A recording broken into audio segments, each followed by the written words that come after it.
Hi, මම අද video එකකින් කරන්න හදාන්නේ මගේ hand care. ඉතින් මම solid hand care routine එකක් follow කරනවා. ඉතින් මම කියනවා මම පාවිච්චි කරන හැමදේම. ගොඩක් දේවල් නෑ. හැබැයි basic දේවල් ටික ඔක්කොම තියෙනවා. මම මුලින්ම use කරනවා මෙන්න මේ Cosrx එකේ peptide serum එක. මොකද peptide serum එකෙන් පුළුවන් skin එකේ firmness එක, even skin tone එක, skin texture එක, smoothness එක මේ හැමදේම ඉතින් මම ඔයගලන්ට පෙන්නන්නම් ඒකේ texture එක. ඒක මාරම light weight, හරිම hydrating. මේක තමයි real hero. මේක තමයි අපේ cell turnover එක වැඩි වෙලා skin එකේ smoothness එක, firmness එක තවත් වැඩි කරන්නේ මෙන්න මේකෙන්. ඉතින් මේක මම use කරන්නේ සාමාන්‍යයෙන් දවසක් යට දවසක් වගේ හැමදාම use කරන්නේ නැහැ. මම tretinoin use කරන හැම දවසකම මෙන්න මේ La Roche-Posay එකේ Cicaplast Bomb B5+ එකත් අනිවාර්යයෙන්ම use කරනවා.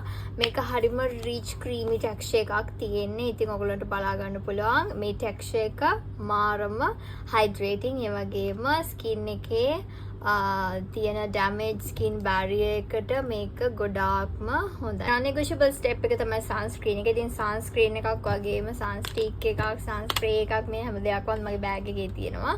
මම ළඟදී වීඩියෝ එකේ දැම්මා වගේම. ඉතින් මම මාර මාස දෙයක් තමයි මෙන්න මේ sunstick එක හරිම lazy apply කරන්න. මේ විදියට apply කරන්න තියෙන්නේ. ඉතින් මේ sun spray එකත් ඒ වගේම මේ Tage එකේ sun spray එක use කරන්න හරිම lazy.